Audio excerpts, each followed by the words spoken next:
Hello everyone, welcome to our FB Live this afternoon. In a bit, magsisimula po tayo ng ating seminar.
Study, live, and migrate to Australia.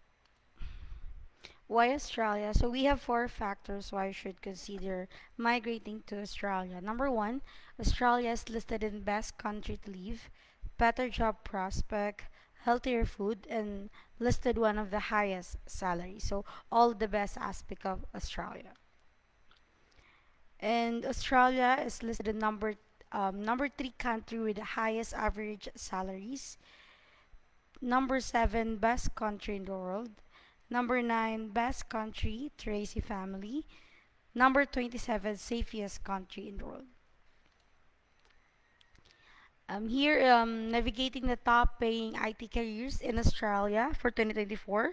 We have data science, cybersecurity, cloud computing, software engineering, AI, and machine learning. For data science, we have some of the highest paid data science jobs in 2024. We have machine learning engineer, data scientist, data engineer, computer vision engineer, natural language processing or NLP engineer, and ito po yung annual income nila, each job. Yan po yung mga some of the matataas na job offers sa Australia for data science. So for cybersecurity, we have Chief Information Security Officer, security architect, penetration tester, security engineer, security consultant. For cloud computing jobs in 2024, we have cloud solution architect, cloud engineer, cloud security engineer, develop engineer, cloud data engineer. For software engineering, we have software development manager, site reliability engineer, full stack developer, mobile software developer, blockchain developer. For AI and machine learning, we have chief AI officer, AI architect, AI product manager, AI ethics specialist, AI research scientist, and yung kanilang annual income at shops.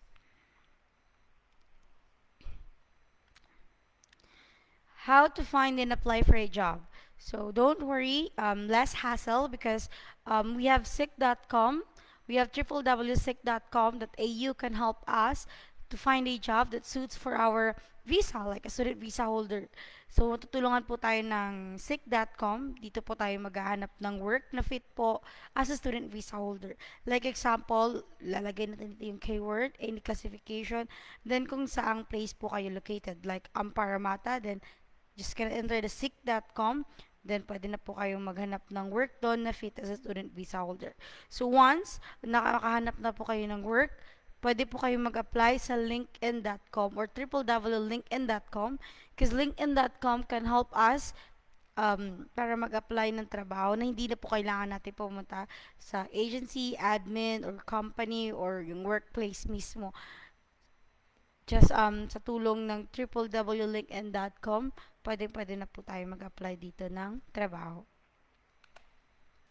So we have four major cities in Australia. We have which is the most affordable school po in CBD with one of the highest hourly rates. So we have four major cities. We have Sydney, Perth, Melbourne, and Parramatta.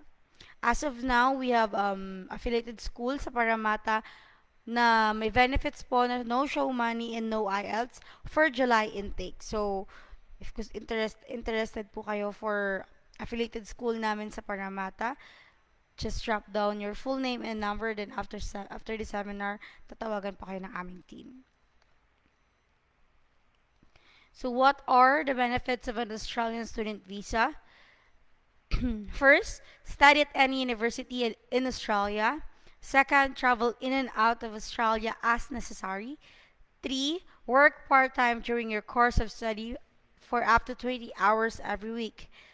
Fourth, the visa permits students to work in Australia once they graduate. It's the first step towards obtaining an official job in Australia and applying for an extended stay. Last one, as dependents under your student visa, your spouse and children ay pwede pong sumama sa inyo sa Australia under your student visa.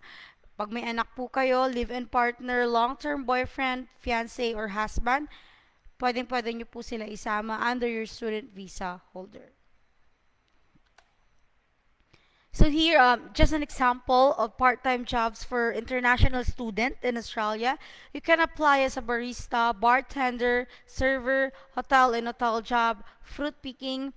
Pwede po kayo mag-apply ng mga any kind of job na fit po as a student visa holder. So ayan po is mga example lamang.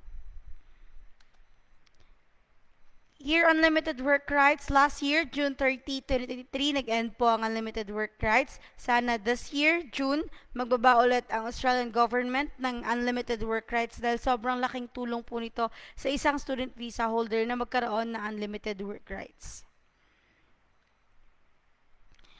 You must have sufficient funds. Dito po kailangan lang po natin patunayan sa immigration na kaya po natin sustentuhan ng ating sarili, ang ating living expenses sa buong total period ng pagstay po natin sa Australia. Dito kailangan lang po natin ipakita na we have enough or sufficient funds to support ourselves.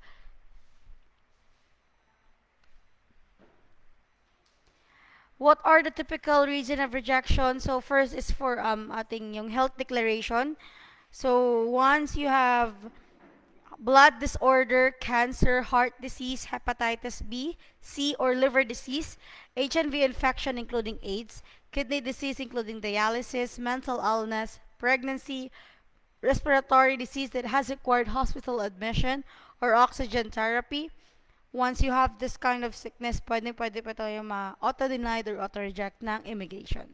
So, para po aware po tayong lahat, bago po tayo mag-start na ating student visa processing, make sure you are fit and you are healthy once nag-apply na po kayo ng student visa. Let's proceed to ating actual courses. We have early childhood education and care courses and community service courses. Ayan po ang kanila onshore, offshore na enrollment, tuition, and material fees each.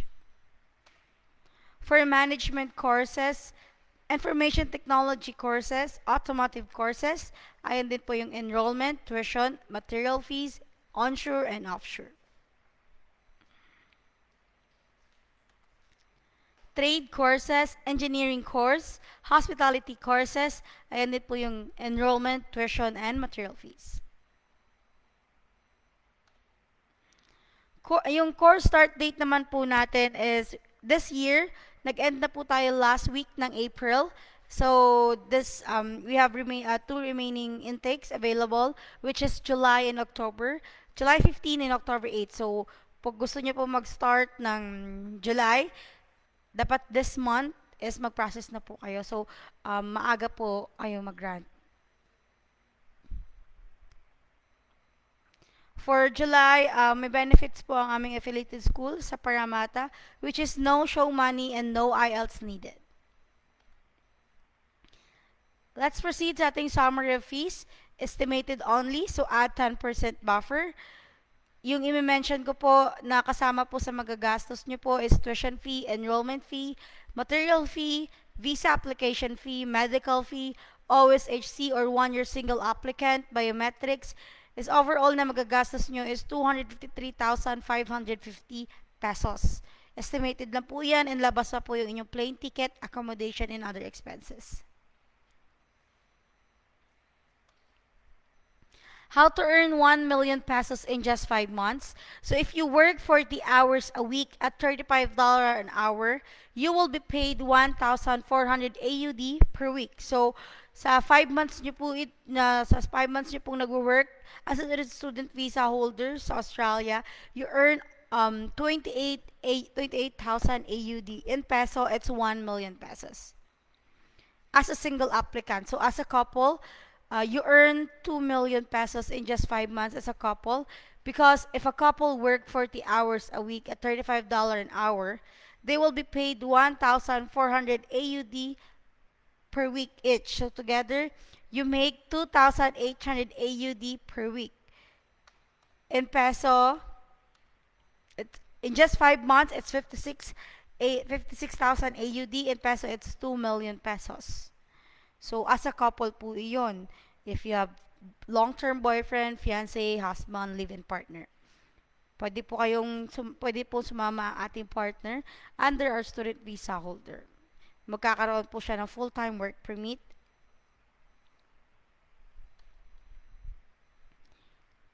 Here our 8-step application process. Step 1, sign the agreement. Step 2, submit all the requirements. Step 3, assessment of your qualification. Step 4, you will receive an advice. Step 5, submit application to school. Step 6, convince the immigration that you are a genuine student. Step 7, submit visa application. Step 8, arrange accommodation and travel. These are the steps that a student will undergo, but not limited.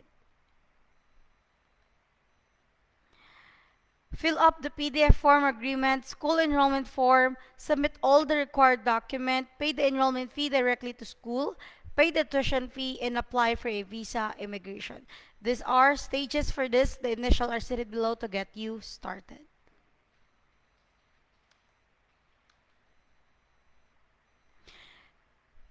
So if you want to start your application, just drop down your full name and number. Then after the seminar, our team are gonna call you back.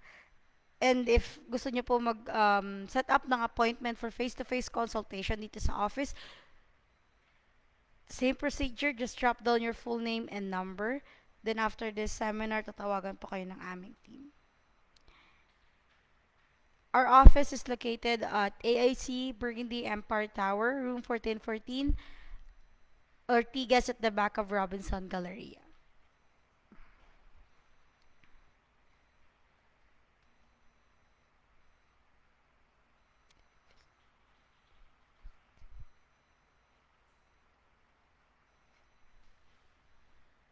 So everyone, thank you for watching or joining our short live seminar this afternoon. See you again tomorrow. Have a great day.